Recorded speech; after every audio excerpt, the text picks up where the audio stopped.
I just want you to remember that now is the time to honor your body. We don't wait till our kids are out of the house until we've, got the promotion or done all the things. Right now is the time.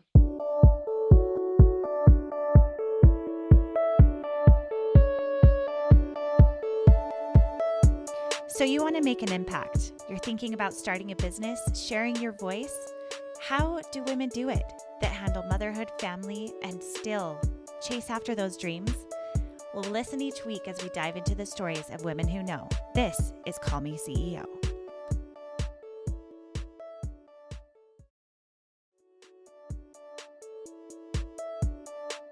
Welcome back, everyone, to Call Me CEO. This episode is special because it is a recorded webinar that I recorded with two of my friends. Each of these ladies is a dear friend of mine. Brittany Crane is the host of Get Out There Girl on Instagram. She takes women all over the country doing incredible, adventurous things, but she just recently came out with a self-compassion course and workbook, which she's going to tell us about, and the tools of self-compassion. And Kimberly Walker is a friend of mine who does health and fitness practices to honoring your body where you are currently. And then I am sharing with you how to get unstuck in goal setting, how to actually move that needle so that you're reaching your goals. And we're going to dive in. So thank you so much for tuning in today. And next week, we will go back to our regularly programmed solo episode. Welcome, everyone. We're so excited about tonight's event. And we understand you are all incredibly busy, amazing women. We want to know where you're tuning in from, just so we can give you a shout out and say hello. And thank you again for being here tonight, as Brittany and Kimberly and I have put a lot of thought into this and all around helping you women, especially in May. I feel like May is craziness, and we all know this, that we're just going from day to day, practice to practice, car ride to car ride to get where we need to go. So thank you for taking the time to invest in yourself for the Empower Your Journey event. Each of us are going to take a couple of minutes to introduce who we are, what our topic is. So Brittany, will you please go ahead and introduce yourself? Yes, I am Brittany Crane. I run the Instagram Get Out There Girl. I host monthly hiking events and quarterly retreats for women that are like adventure retreats, outdoor retreats. And I love self-compassion. I'm so excited to talk to you all about self-compassion tonight. I can't think of a better topic to talk about that just like overflows from my heart and that I can yell from the rooftops. So I'm really excited to chat tonight. Awesome. Thank you. And Kimberly, are you in a good spot to share? Yes. I was just following up on a last minute email to anyone who may not have gotten it, making sure we're all here. There's so many great women that wanted to be here tonight. And so thank you for those who are here. I'm really grateful for you taking time out of your busy lives. There's a million things you could be doing, but you chose to come tonight. So thank you. My name's Kimberly Walker, and I am an exercise physiologist by trade. And I also am the group fitness coordinator at the Huntsman Cancer Institute. But I have started a business on the side, and Honor Your Body is the platform. And I'm just excited to share about that tonight. I empower you to move your body and really choose movement that it feels right for you and modify the movement to fit your needs instead of the other way around. And I'm really passionate about that and glad to share that message tonight. Very cool. And I am Camille Walker. I am a blogger, a podcaster, and business coach. So I actually celebrate women building businesses. My podcast, Call Me CEO, this is going to be live there. So if you ever want to re-listen to this, that is an option for you as well. And my passion is about helping women find the right balance for the season of life that they are in. It doesn't mean that you have a perfect balance, but that you can approach your life in a way that brings happiness and joy and fulfillment. So I'm introducing a group coaching that I'm offering with my sister tonight. And also tonight, really focusing on how to create goals that stick. So excited that you're all here. We still have more people trickling in, but we're going to go ahead and get started. Make sure that you are on mute, as we are recording this for later listening.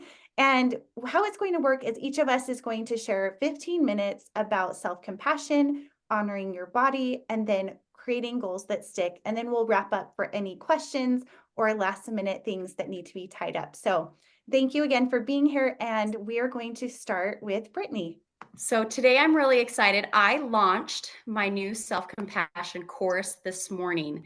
And so I cannot think of a better thing to talk about tonight than than self-compassion. So in this picture, this is a picture of me and a woman named Kristen Neff. Now I call Kristen Neff the mother of self-compassion. She is the head researcher of self-compassion. She has devoted her life to researching self-compassion and proving that it makes a difference, that it changes lives. And I got to meet her a couple months ago, and I was completely starstruck. I felt like I was meeting Taylor Swift. She was so kind. She spoke to us, and then afterwards I got to go up and give her a big hug and just tell her, thank you for changing my life. Thank you for all of the research, all of the time, all the books that you've written that have gotten me on my journey to a kinder, more peaceful life, really. I'll share a little bit more about how completely it's changed my life. But 10 years ago, what happened is I met with a therapist and was kind of unloading all of my obstacles and all of my issues onto my therapist and asking for her help. And she told me, I think you should try self-compassion, Brittany. And at first, I just kind of dismissed it. I thought, there's no way that self-compassion is going to work for me. I don't believe in participation trophies. I don't want to pat myself. I thought that it couldn't work for me. I thought, I want to be a high achiever. I want to achieve a lot, and I don't want to pat myself on the back for a job that's less than ideal. And so she kind of laughed at me and was like, just give it a try, Brittany, and see what can come of it. And so I told her I would. I read Kristen Neff's book and I started trying it out, and it completely changed everything. So today I want to tell you the basic principles of self-compassion and how it can change your life and why you need it. So first, let's start about what self-compassion is. Self-compassion is essentially just treating yourself like you would treat a good friend. It's so natural for us to have compassion for somebody that we love and we see hurting or we see struggling. If your best friend were to come to you with a problem and you were to listen to them, how would you respond to them? How would you react to them? And what self-compassion is it's reacting to yourself in that same loving, compassionate, kind way. And so I have this list of different things, qualities that can, different obstacles that can be in our way, like self-doubt, anxiety, depression, critical thoughts, low self-esteem, fear of failure, insecurity, and burnout. Now, those are things that I struggled with. I struggled with every single one of those things throughout my life. And it wasn't until I found self-compassion that it unlocked all of those for me. And instead, with self-compassion, it was replaced with confidence, a willingness to try new things and to set high goals, high self-worth. My worth isn't dependent on outside sources anymore. I know my identity and it's set. Reduced stress. I don't get caught up in things that I shouldn't be caught up with. And I let things go easier. Life satisfaction, growth mindset, peace, and motivation, like true motivation. The motivation that you need to change. And so today, let's go through the 4 basic principles of self-compassion. So this is just going to be like a sample. I want to introduce you to it tonight and then give you the tools that you need to continue your journey if it's something that you think that you want to pursue more, which I hope you do. So the first few principles are, the first one is awareness. It's just learning to recognize when you're feeling emotions and what emotions you are feeling. And I'm willing to bet that your life is so busy that you actually don't even recognize when you're feeling an emotion and what emotions you're feeling until it's too late, until they come out in unhealthy ways. And then you're like, oh no, I'm actually feeling this way. And even then, sometimes we push it down and we distract ourselves because we don't want to deal with it. And so that's the first principle of self-compassion, is just being aware of of the emotion and when you're feeling emotions. The second step is mindfulness. And that is just taking the time to allow yourself to feel the emotions that you're feeling. You don't push them away. You actually allow yourself, you welcome them in and let yourself feel it. The third step is acceptance. And that's just connecting yourself to humanity, realizing that you are a human being. And every human being experiences pain. Every human being makes mistakes. You are not capable of perfection. And when you accept that, you're more able to accept your failures and you're able to try more because you know that it's okay if you fail and things don't work out exactly how you had planned because you're a human. And that's just part of life. You're able to see the big picture and see that other people struggle too, and it connects you to them. It's a wonderful and important step of self-compassion. And then the last step is applying kindness. That same kindness that you would give to a friend who is struggling, you give to yourself. So you talk to yourself kindly. You understand why you probably acted the way that you did. And you set an affirmation and encourage yourself to do better and do it in a loving way. So let's try this out with some examples. Actually, first, let's talk about this tea set. I have this picture of this tea set. There's a wonderful book called Radical Acceptance. It's by an author named Tara Brach. And she has this crazy idea. And it's actually so fascinating and so wonderful. She tells you that emotions are actually messengers that are trying to teach you a lesson. And you should invite your emotions to tea. That's why I have a tea set here. So instead of resisting your emotions and saying, I don't have time for that, that's uncomfortable, I don't want to do that, let me distract myself, where's my phone, where's Instagram, what's, how can I stay busy so that I don't feel this emotion that's making me uncomfortable? Instead, you invite it to tea and you sit down with it and you ask yourself, what is this trying to teach me? Why am I feeling this emotion? And what is it telling me about myself? So often, emotions will tell you something key about yourself, about your soul, maybe something that your soul needs that it's not getting right now, or maybe it's a boundary that's been crossed. And because that boundary was crossed, it makes you sad. And you could just feel sad and move on and not learn from it. But it's going to keep poking you. It's going to keep coming back until you address it and you learn from it. And often it will come out in unhealthy ways. And so self-compassion is actually going to help you not lose your temper on your kids, not lose your temper on your boss or your spouse. It's going to help you deal and process your emotions in healthy ways so that they don't come out in unhealthy ways. I love this quote. Instead of resisting any emotion, the best way is to dispel it. And way to dispel it is to enter it fully, embrace it, and see it through your resistance. I think often we get scared that if we allow an emotion, allow ourselves to feel emotion, that we'll get stuck in it. That if we allow ourselves to feel sadness, that we'll get stuck and we'll feel sad for a long time or forever. But that's not the truth. The truth is that if you invite it to tea, if you learn from it and ask yourself, get curious about what this emotion is meant to teach you, you let yourself feel it, then it passes. It goes its way. It did its job. And then you're allowed to feel in your next emotion. And the truth is, as human beings, we are highly emotional people. And that's okay. I used to see my highly emotional self as a weakness. I thought my emotions were a weakness. And it wasn't until I learned about self-compassion that I realized my highly emotional nature is actually a gift. I am able to teach myself often through my emotions. And I'm excited for you to listen to your emotions and let them teach you as well. So I wanted to do this brief example.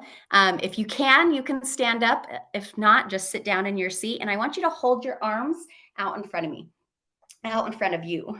And then I want you to clench your fists really hard, like you're holding something tight, you're white knuckling something. And I just hold your arms straight out in front of you with your fist clenched. and hold that while I keep talking to you. Okay. Don't let that go. So keep holding. Let's go through an example of this awareness. So this is when you notice an emotion. I'm going to give you an example from my own life. I snapped at my husband, and it wasn't until later that I was like, oh, wait, I didn't mean to snap at him. Why am I feeling upset at him? Like, why am I irritable with him? And so then I noticed, right? And I got curious. I asked myself why. I let myself feel that irritation and I invited it to tea. Then I got mindful. That was my mindfulness. And then I accepted, okay, what is this irritability about? And I learned from it. And actually, I was holding a lot within myself. I was holding a lot of other people's problems on my shoulders. I'm an empath. And so I was actually taking my friends that were venting to me and different problems, divorces, and different just trials and hard things. I was taking it all on me. And I was so busy with life that I didn't notice how I was absorbing everybody's problems. And that got really, really heavy. And because I didn't address it, because I wasn't aware of it, it came out in an unhealthy way. And it wasn't until I got irritable and snapped at my husband that I was like, wait a second, that's not what I want. I don't want to snap. I don't want to fight with him. Let's back up and rewind and see the bigger picture. And I was able to unpack it. Then I was able to accept, okay, Brittany, you made a mistake. And this is where, if you're still holding your arms out with your fists clenched, I want you to relax. Let those hands go. Your fists unclench. Drop your shoulders and take a deep breath. That's how I felt when I unpacked it, when I found the core issue of what was really going on. And I just accepted, like, wow, Brittany, actually, you've been taking a lot on. You've been absorbing everybody else's trials and you haven't dealt with it. You haven't talked about it. You haven't done anything about it. You haven't processed it. And so it's just been really heavy. Once I was able to unpack that, I was able to give some kindness to myself, give myself some grace, and be like, okay, I don't want to do that. I don't want to feel that way. I was able to release that. And then I was able to go to my husband and tell him, hey, I'm sorry that I snapped at you. It wasn't really about you. It was about me. I was feeling all of these heavy things. I was able to open up to him. He listened and he held space for me, and it made sense. He was able to forgive me for snapping at him. And we had a beautiful connecting experience together where he listened to me and I was able to be vulnerable with him. That's the power of self-compassion. That's the power. It takes you from clenched fists, white knuckling it, to dropping shoulders, taking a deep breath, and relaxing. That's why you can have a peaceful life. That's how you can stop yelling at your kids. That's how you can mend your marriage. That's how you start chasing your dreams. That's the key, is self-compassion. It's being able to look at yourself clearly through a bigger picture, a clearer lens, holding yourself accountable. Remember, at the beginning, I was worried that I would just be patting myself on the back and excusing bad behavior. But that's not self-compassion at all. It's actually holding yourself accountable, seeing yourself clearly, but also seeing yourself as a human being that makes mistakes. And then you're able to give yourself grace. You can repeat an affirmation. I love affirmations. I love telling myself after I apply kindness, being like, okay, I'm capable. I can set a new goal to not yell at my kids this next week, or I can set a new goal to practice gratitude this week. That's where that motivation comes. It's truly motivating to be kind to yourself. So this last slide, and then I'm going to turn the time over to Kimberly. Like I said this morning, I launched my course and I'm so excited about it. I've put the link here and I can put it in the chat notes as well. I want to offer it to you. If you use the code LAUNCH, you'll get $50 off. And what it is it's a 15-day online course with videos, the workbook, and journal pages, because I want you to understand and unlock where your critical voice comes from. why do you speak unkind to yourself? Where does that come from? Is it something that you grew up to? And so I've given you lots of journal pages and journal prompts and different things. It's a wonderful course. I'm also going to offer you, if you sign up this month, I'm going to offer you 3 months of small group coaching. That's going to be on the second Wednesday of every month, and I can list those dates off for you when you sign up for the course. And then a lifetime access to my private Facebook community for self-compassion. And actually, if you sign up before the 19th of this month, I'm going to mail you a hard copy of the workbook. The way that it works now is you get the course and PDF versions of the workbook that you can print off for yourself, or you can pay extra for it to be mailed to you. But I'm going to give this to you for free if you sign up before the 19th. And I'm also going to give you some mountain earrings and a mountain necklace, which is really cute. So I just want to incentivize you to get on your journey to self-compassion. Let me hand it to you on a silver platter. Let me hold your hand and walk you through learning how to apply those 4 steps that I talked to you about today.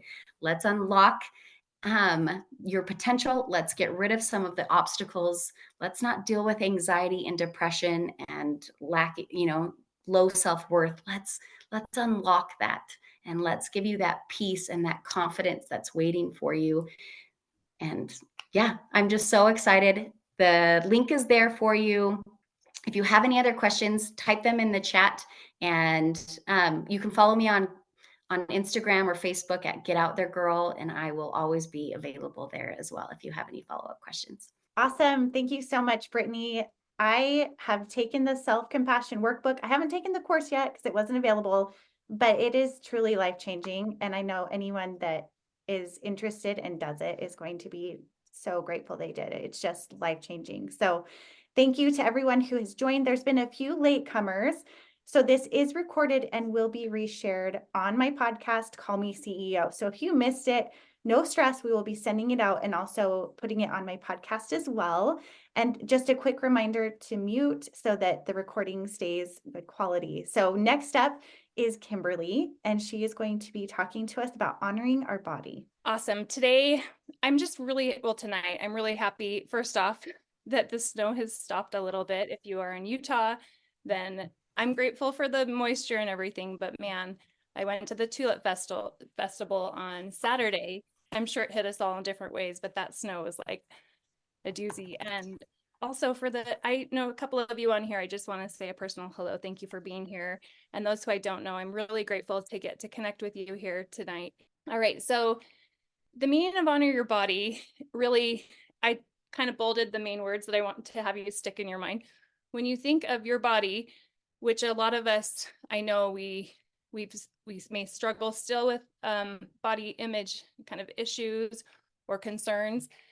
The meaning of honoring your body is respecting it, and not just like when we think about, okay, what our body does for us, right? And what we're capable of, but being able to care for your body in a way that each day you're nourishing it, you're loving it. And I just think that's so important that we're respecting it. We're listening to its cues. So often, many times our body's giving us cues and we ignore them. Many years I worked in a field helping people strengthen their body and working in oncology. And I saw many times where I wasn't honoring my body. I was ignoring those signals. You're really tired. You're kind of burnt out, and sometimes you get to a certain moment where you're like, I can't ignore these signals anymore, right? And you have to do something about it. And I think as women, because we're so self-sacrificing by nature, we tend to ignore and not respect our bodies and not honor it. And that is the message that I want you to take away tonight, is that honoring your body and taking care of yourself helps you to care for other people and to be and show up the best that you can. And we've all heard it before, that like we can't, pour from an empty tank or drive a car with no gas, all of those things. But truly, like, I know the difference of when we can take the time to fuel our own tanks and care for ourselves, we can give to others. So really responding with nourishing food for me, I had to work with a dietitian. It was hard for me because I'm like, I should know this, you know, but I didn't. I had to admit, like, I was super confused. There was so much misinformation out there that as a practitioner, I had gotten confused. And so working with a dietitian myself truly helps me to overcome some of the misinformation that had been flooded my way. Um, and, you know, everybody's unique. I have like my family's Dutch and German and a few other things, but I've got like broad shoulders and like my brother's a wrestler. Like, and I'm like, okay, what's the deal? Like, I just have this like strong muscular body. And growing up, I just was like, oh, I don't like this, you know? And so I had to realize like, this is a gift. My body's a gift. And I can use this gift to do powerful things. And me playing small is not serving anybody, right? And that's the same for you guys. If you just know that whatever you have and use that gift, that body that you have to do all the important things you need to do and not let it hold you back, it's so important to do that. And really, if we can work on that last one, cultivating a positive relationship with our body based on acceptance. Acceptance, it's not like, okay, well, this is just how I am and I got to deal with it. Acceptance means, yes, appreciating what you have, but then also committing to making it stronger and nourishing it and loving it, right? It's not a complacency thing. It's I'm going to work on, and that's what, like, if you've heard of acceptance and commitment therapy, that's what that is all about, or emotionally focused therapy. So really quick, when you're exercising, I want you to think about what it means to honor your body. When I say modifying movement to fit your needs, what are your needs when you're moving? Most people, as instructors, we appeal to people's needs for safety. And so when we modify movement to fit your needs, we want you to be safe. It's not safe to try to keep up with the high fitness class. It's not safe to do 20 extra reps than you really want to just because you're in a group and you feel the pressure to look like you're in shape, even though you haven't worked out in 6 months and you just had a baby or whatnot, right? Working around pain, not working through it, is a great way to honor your body. That's really important, as I have worked with cancer patients over the years, helping them to get back on their feet after treatment. It's so, so important that we work around the pain and not through it. So think about how that can apply to your movement routine. And then, you know, doing what's best for your body rather than going with the group. We talked about that. The most important thing at the bottom here is choosing an experienced, credentialed instructor. There are many weekend warrior instructors out there who might be really good at marketing, but don't have education and skills to modify movement safely. And they may give you exercise that is not safe for your body or your comorbidities or various conditions that you might be managing, whether it's orthopedic issues, things like that. So it's so important to find the right practitioner. This is something I wanted to share with you guys because I think it's really important. Menstrual cycle. When we're talking about honoring our bodies as women, we do have to consider that our body goes through these phases. This may be new information for you, but like, and not everyone views it this way. We have these different phases that we go through, and these are the days of the month. Day 1 is basically the first day of your bleed. And during this time period, we have certain, like, we're lower energy, right? We are needing more time to just relax, more internal time. For me, this is like, I'm like Hallmark movie, okay? I want to just watch a Hallmark movie. My kids want to be with me, they can watch it with me. And oh my goodness. Wow, guys, who wants to come do my slides for me? Anyone?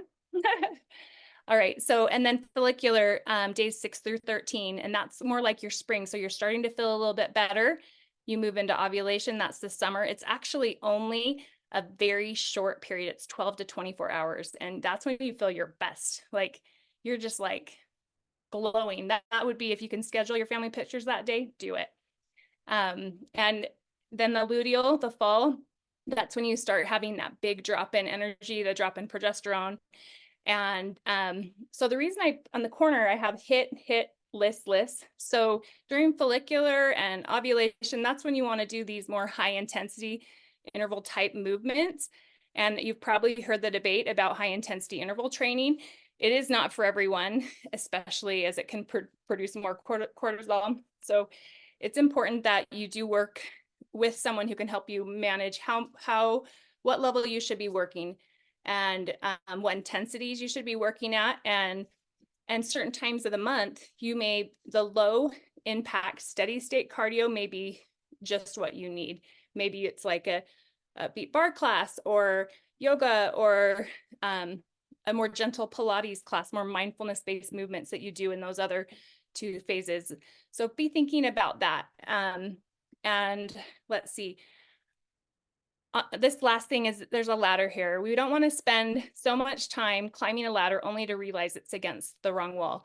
I put that there because I've been thinking about it a lot in preparing for this. Is many times we think we want one thing and we're working so hard and we realize, okay, now my adrenals are burnt out and my vitamin D is low because I didn't ever work with a doctor. I did 4,000 high classes, or I did this or that, but I didn't actually see a doctor regularly to get my blood drawn. Or, I always recommend women work with a women health specialist specifically to manage their blood levels, because for years I didn't know my vitamin D was low.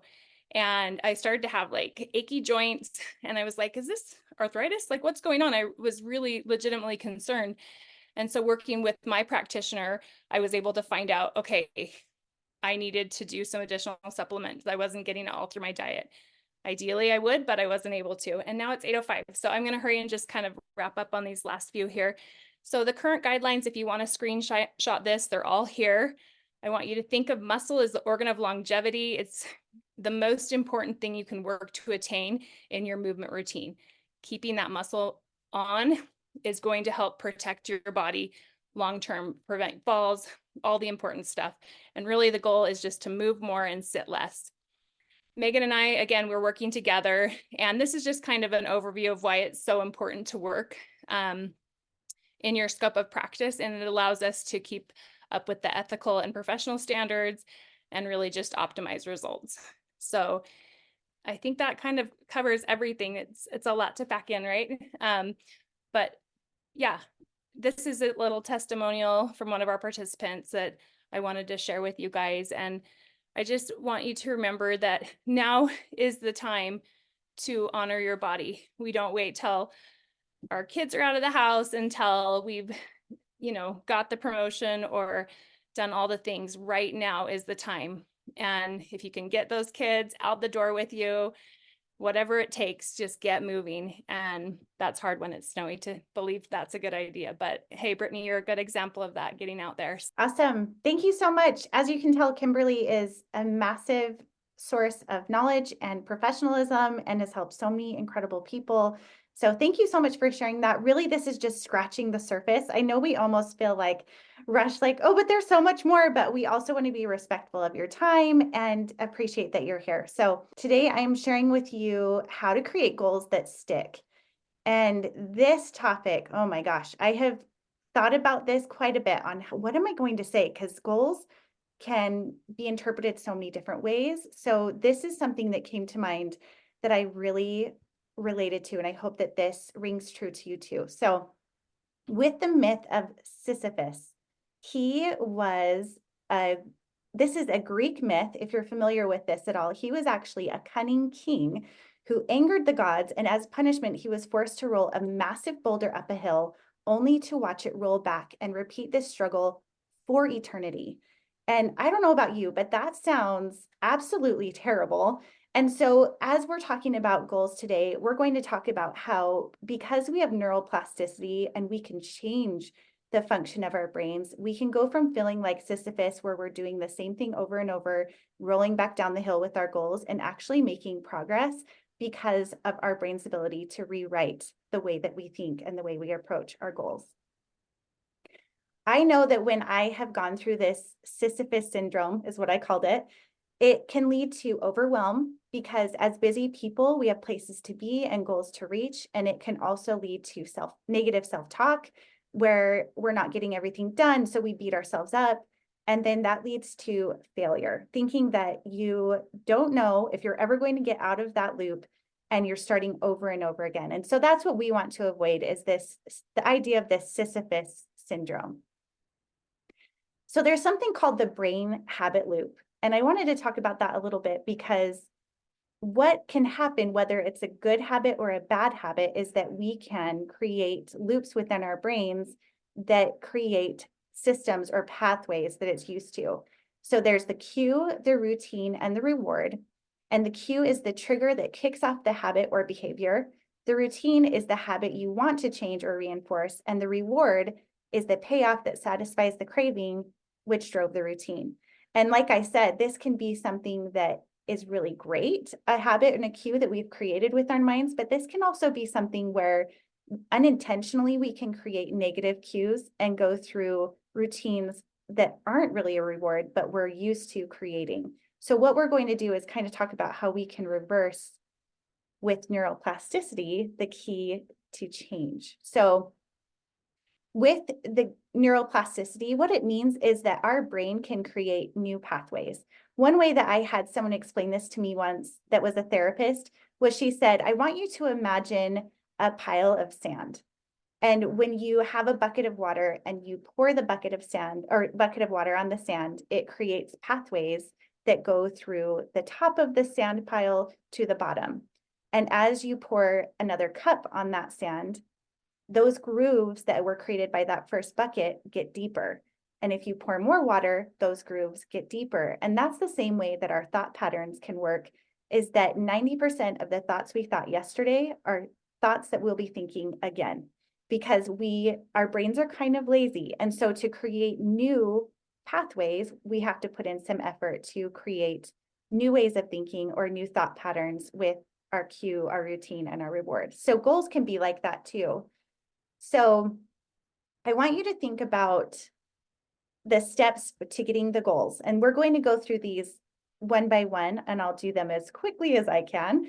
But the first is to connect with your why, your deeper purpose or motivation, to also make sure that your goals are specific, measurable, and time-bound so that you know exactly what you're after, to break big goals into smaller, actionable steps, and then to also create accountability and support systems so that you can celebrate small wins and practice self-compassion. It all goes back to the messages that we're saying to ourselves in success and in failure, and self-compassion is a big tool for that. So I'm really grateful that Brittany walked us down that step a little bit.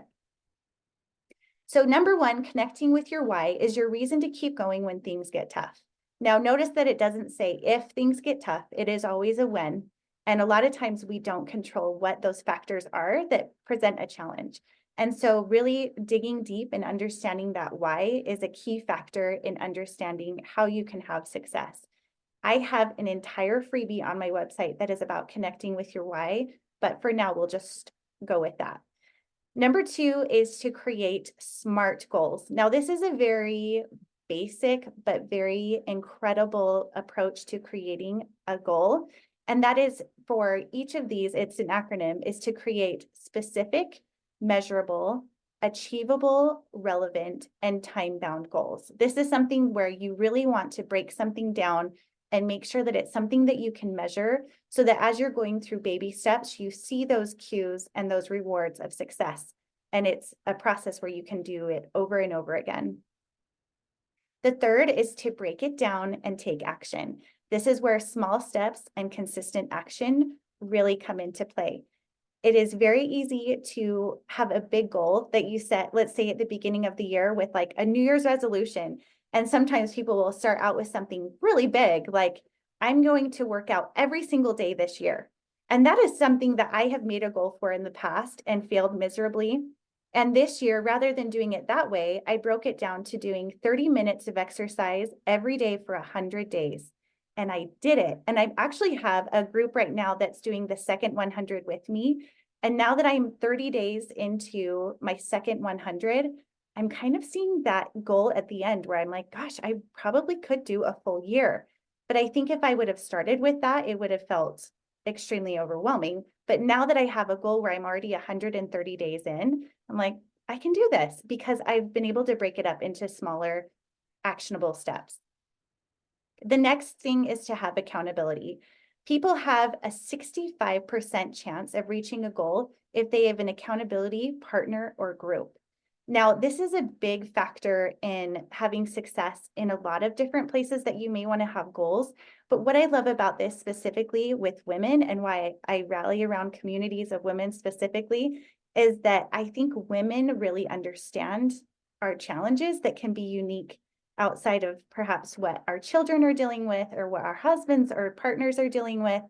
And so it's really important to find someone that is in a season of life with as you, and also shares value that you share. So support can provide the guidance, encouragement, and accountability needed to overcome any obstacles as you go towards that journey. And that is why my sister and I, she just hopped on. She's Janae Moss, and she and I are putting together a coaching program using performance psychology. I know little bits and pieces. She's getting her doctorate in performance psychology to the degree where she is actually creating a program with me where we are coaching women to reach goals in an attainable way using brain science, which is so cool. So we're actually going to be doing virtual trainings as well as in-person trainings, but it's all around the idea that we're going to create actionable steps to help you create balance for the season that you are in, and not perfection, but creating actionable steps with accountability. We also want to make sure that we are celebrating our wins. Those tiny little steps that you take along the way are worth celebrating. And you want to visualize that success before you even get to it. So this can be journaling. This could be expressing to someone what that looks like. This could be saying I am statements and showing up as that person that you see at the end of your goal. And it can also prime your brain for success to make your goals feel attainable and real. And celebrating wins is something that we want to do, whether it's small or big, because that helps to release dopamine and reinforces positive behaviors so that we can have continued success. So for our group, I talked about it a little bit right here, but it's actually 2 times of virtual training each month. And we have 4 in-person events for the year. So it's a part mastermind, part coaching. It's $250 a month, but if you buy it all up at once for the year, you actually get $500 off, and you get an additional $100 off if you sign up with a friend. It's all about that accountability, showing up together. So that would be a $600 off your total. And as an added bonus, my sister and I are offering a one-on-one coaching for you to help you identify what those next goals are for you. And this is something we typically charge $500 a session for. So if you sign up by May 15th, that's something that will be added as a bonus as well. So I have this free gift, which is a goal worksheet going over everything that I just shared with you. It's available on our website at sheeo.co, where you can also find more details about the topics, the details of what is going to be included in the coaching, as well as those in-person events and what's included in that as well. So go to our website to go ahead and grab that freebie, and it breaks down everything that we talked about here. And as a reminder, you can listen to this back on the podcast again to hear everyone's messages so that you know exactly what to expect and kind of take notes as you go through. I feel like every time I hear from someone and I'm learning, the first time I'm absorbing it in one way, and then the second time I can really apply it in the way that I'm listening to a new thought or process of what I'm working towards. So I think we have a few minutes of Q&A if we want to answer any questions that you all might have. So we'll open up the floor for that. And thank you all for being here.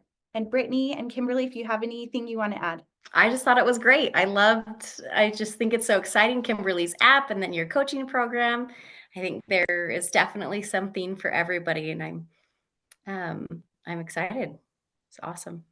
Yeah, so fun. I'm really glad to honestly see. Okay, so Heather, Rachel, Andrea, Beverly, Amanda, and then the other people I don't know on here. Hello. I'm really excited to connect with you guys. Please reach out and let's connect on social and get to know each other and cheer each other along in this journey of life, because it is not easy. And I'm just like, it's so fun to when Brittany and I, we actually were at Camille's birthday party and we were talking. And I had just kind of had this honor your body and self-compassion is in the bio. And Brittany's like, I am launching a self-compassion course. And I'm like, oh, what? I just launched an app. And Camille's like, oh, I'm working with my sister. And so we just wanted to share with you. So thanks for being here. And hopefully you got some nuggets too that you can really take home right away, because the whole idea is that it's a workshop. So we wanted to give you some good information that you could take home and just start working with right away. And yeah, I really look forward to getting to know each of you guys better and working with you. Does anyone have questions or comments or anything? I don't have a question, but I just want to comment. Thank you so much, ladies, for I love watching women like what they're good at, just thrive and just share their talents and their passions. And so I really appreciate you guys doing this and sharing what you guys are doing, because I follow all of you on Instagram, but it's good to see what you're all really passionate about, like narrowing it down and sharing it with everybody. So thanks for doing this. I really appreciate it. Yes. And Heather, you are so much fun. This woman is an amazing instructor, very talented, and brings the life to every party. Thank you. Thanks, Heather. Yeah, thank you, Heather. I'm excited to get to know you better. I feel like each of us, I'm like, oh, if we had the time, I'd say go around and introduce everyone. I just love seeing everyone's faces, and so glad you're all here. Thank you so much for tuning in to this episode. If you are not subscribed yet, please do so. Every single week, I'm sharing inspirational stories of women building businesses all over the world, as well as if you are interested in the coaching that I have going on, SheEO is starting in June. So now is the time to sign up.